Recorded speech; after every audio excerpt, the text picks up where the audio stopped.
are asleep right now, so I thought I would make a video on how I plan for my son's Tot School.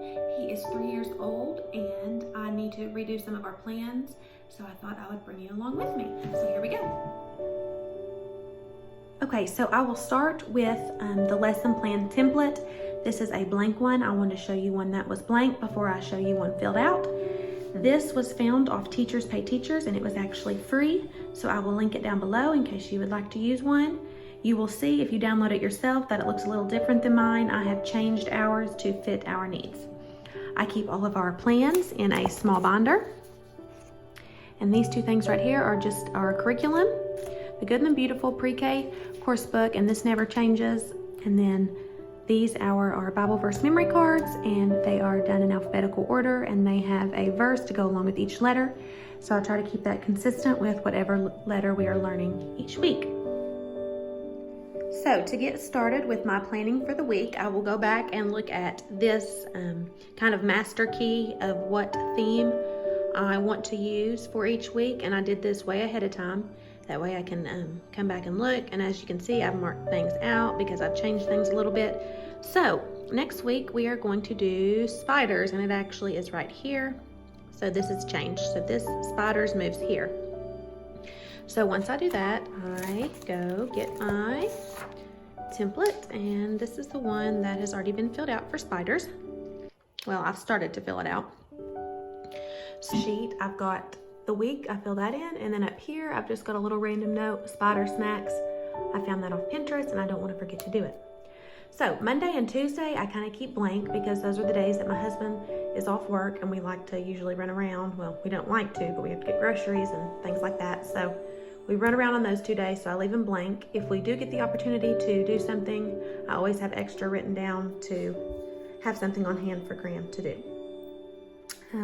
Devotional, I try to keep that on each week or on each day of the week. That way we get in a Bible devotional each week.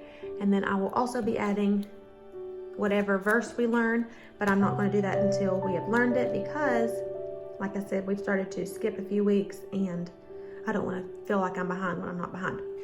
So G&B, that stands for Good and Beautiful, Good and the Beautiful. That is our curriculum. And I'm also going to leave that spot blank. That way, as we do it, I can fill it in instead of going back and erasing or moving things around. Theme is self-explanatory. I put in the theme for the week. This coming week, we are doing spiders, and that will just go all the way across. Reading, I'm going to fill in any books, specific books that we use. I haven't gone through what books I have yet to see what we're going to use.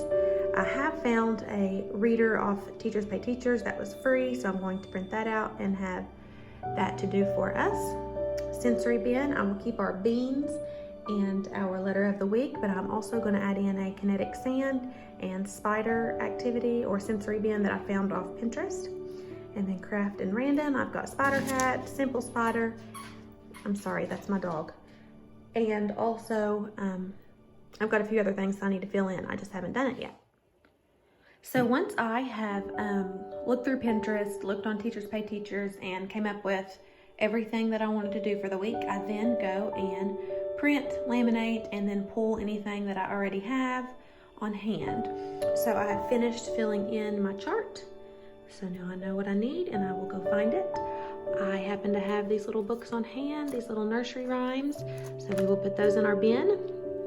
And then I have this, which I will probably use for Beckett, so he can feel like he's a part of our homeschool. And then this is an Usborne Books and More book, and we will use it for the spider page.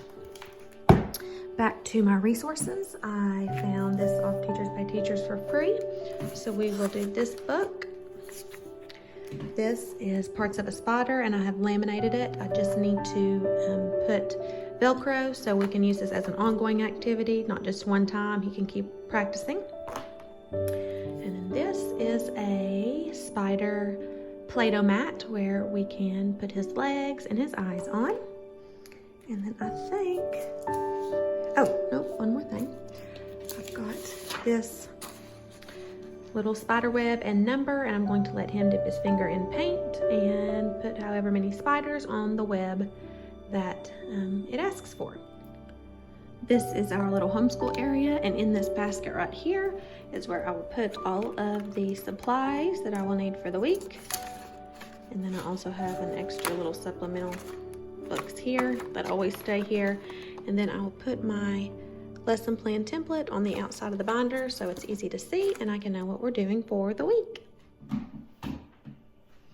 Okay, so thank you for watching, and if you have any questions about my resources or the curriculum or how I plan, feel free to reach out and I will get back with you. Thanks.